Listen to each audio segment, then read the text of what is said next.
माना कि तेरी दीद के काबिल नहीं हूँ मैं, माना कि तेरी दीद के काबिल नहीं हूँ मैं, तू मेरा शौक तो देख, मेरा इंतजार देख।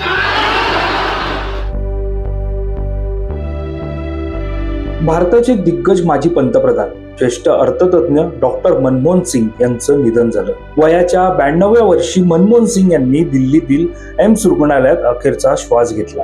डॉक्टर मनमोहन सिंग म्हणजे ज्येष्ठ अर्थतज्ञ ज्यांनी उदारीकरणाच्या निर्णयाने भारताच्या अर्थव्यवस्थेला बळकट केलं. खरं तर भारताला आजवर अनेक अर्थमंत्री मिळाले, पण नेहमी चर्चा झाली ती मनमोहन सिंग यांचीच. कारण 1991 मध्ये त्यांनी घेतलेल्या उदारीकरणाच्या निर्णयामुळे आजही भारताच्या अर्थव्यवस्थेची चाकं रुळावर आहेत. India is on the move again. We shall make the future happen.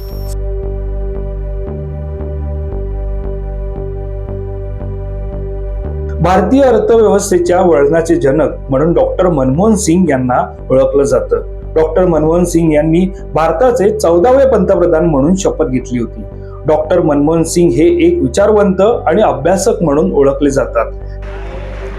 I, Manmohan Singh, do swear in the name of God that I will bear true faith and allegiance to the Constitution of India. त्यांचा कामाप्रती असलेला शैक्षणिक दृष्टिकोन, जनसामान्यांसाठी असलेली उपलब्धता आणि विनम्र आचरणामुळे ते कायमच चर्चेत असायचे. आता पाहूयात मनमोहन सिंग यांचा अल्प परिचय. फाळणीपूर्वी पाकिस्तानातील पंजाब प्रांतात डॉक्टर मनमोहन सिंग यांचा जन्म झाला होता. डॉक्टर मनमोहन सिंग यांनी पंजाब विद्यापीठ आणि दिल्ली स्कूल ऑफ इकॉनॉमिक्स मध्ये प्राध्यापक म्हणून काम केले.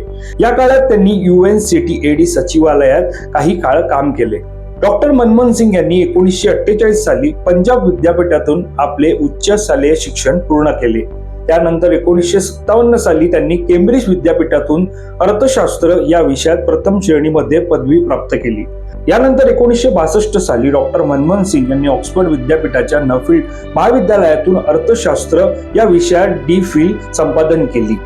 यानंतर 1987 आणि 1990 या काळात त्यांची जिनिव्हा येथील साऊथ कमिशनच्या सरचिटणीसपदी नियुक्ती झाली.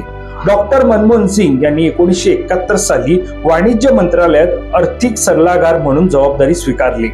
यानंतर 1972 साली डॉक्टर मनमोहन सिंग यांची अर्थ मंत्रालयात प्रमुख आर्थिक सल्लागार म्हणून नियुक्ती झाली. त्यानंतर 1991 ते 1996 या 5 वर्षांच्या काळात ते भारताचे अर्थमंत्री होते. हा काळ स्वतंत्र भारताच्या आर्थिक इतिहासातील मैलाचा दगड मानला जातो.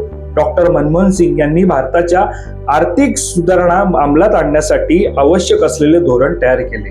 या महान व्यक्तीनं देशाचं अर्थमंत्रीपद भूषवत असताना डबघाईला आलेल्या अर्थव्यवस्थेला निर्णयांचं कवच लावत सावरलं. पण त्यांची एक इच्छा अशी होती जी आजही पूर्ण झाली नाही आणि आता ती कधीच पूर्ण होणार नाही. फाळणीपूर्वी जन्माला आलेल्या डॉक्टर मनमोहन सिंग यांना फाळणीच्या वेदना सहन कराव्या लागल्या. इतकंच नव्हे तर त्यांना आपली हक्काची माणसं, हक्काची जमीन सोडून आयुष्याच्या एका वळणावर यावं लागलं, जिथून देशाला लाभलेले अर्थतज्ञ डॉक्टर मनमोहन सिंग हे नाव अस्तित्वात आलं. आता पाहूया डॉक्टर मनमोहन सिंग यांची अशी कोणती इच्छा होती जी आजही अपुरी राहिली. काँग्रेस नेते राजीव शुक्ला यांनी एका मुलाखतीत दिलेल्या माहितीनुसार भारताचे पंतप्रधान असताना त्यांना एकदा पाकिस्तानामध्ये जायचे होते. त्यांना त्यांच्या गावाला भेट द्यायची होती. ज्या ठिकाणी त्यांचे बालपण गेले ते गाव त्यांना पाहायचे होते. त्या शाळेत जायचे होते जिथे ते शिकले. राजीव शुक्ला हे पंतप्रधान निवासस्थानी असताना मनमोहन सिंग यांनी त्यांची ही इच्छा व्यक्त केली. ते म्हणाले, गावची खूप आठवण येत आहे. पाकिस्तानामध्ये जाऊन या गावाला भेट देण्याची इच्छा दाटून येत आहे, पण ही इच्छा आता अपूर्णच राहिली. दरम्यान त्यांची निधन वार्ता धडकताच त्यांच्या अंतिम इच्छेची चर्चा सुरू झाली. ही इच्छा पूर्ण न करता आल्याची खंत त्यांना आयुष्यभर होती. आता त्यांची ही अंतिम इच्छा अपूर्ण राहणार असल्याने अनेक जण हळहळले. आता पाहूया डॉक्टर मनमोहन सिंग यांनी भूषवलेली अनेक महत्वाची पदे. अर्थ मंत्रालयाचे सचिव पद, नियोजन आयोगाचे उपाध्यक्ष पद, रिझर्व्ह बँकेचे गव्हर्नर पद, पंतप्रधानांचे प्रमुख आर्थिक सल्लागार, विद्यापीठ अनुदान आयोगाचे अध्यक्षपद, अशा महत्वाच्या पदांवर त्यांनी काम केलं. डॉक्टर मनमोहन सिंग यांच्या कारकिर्दीत त्यांना अनेक महत्वाचे पुरस्कार मिळाले. ते कोणते होते ते पाहूयात. डॉक्टर मनमोहन सिंग यांना 1987 या काळात भारतातील दुसरा सर्वोच्च नागरी पुरस्कार पद्मभूषण पुरस्कार मिळाला. भारतीय विज्ञान काँग्रेसमध्ये देण्यात येणाऱ्या जवाहरलाल नेहरू जनशताब्दी सन्मान हा 1995 साली त्यांना मिळाला.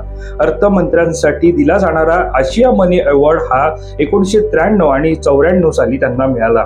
केम्ब्रिज विद्यापीठाचा ॲडम स्मिथ पुरस्कार 1956 साली त्यांना मिळाला. केम्ब्रिजमधील सेंट जॉन महाविद्यालयात उल्लेखनीय कार्याबद्दल राईट पुरस्काराने त्यांना सन्मानित करण्यात आलं. असे काही विशेष पुरस्कार त्यांना मिळाले.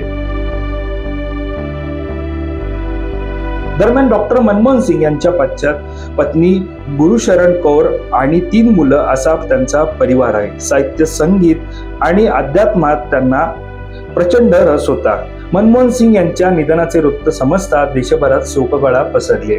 माजी पंतप्रधान मनमोहन सिंग यांच्या पार्थिवावर उद्या म्हणजे शनिवार 28 डिसेंबर 2024 रोजी सकाळी 10 ते 11 वाजताच्या सुमारास दिल्लीतील शक्तीस्थळाजवळ विशेष प्रोटोकॉलसह अंत्यसंस्कार होणार आहेत. सध्या डॉक्टर मनमोहन सिंग यांचे पार्थिव दिल्लीतील मोतीलाल नेहरू मार्गावरील त्यांच्या निवासस्थानी ठेवण्यात आले.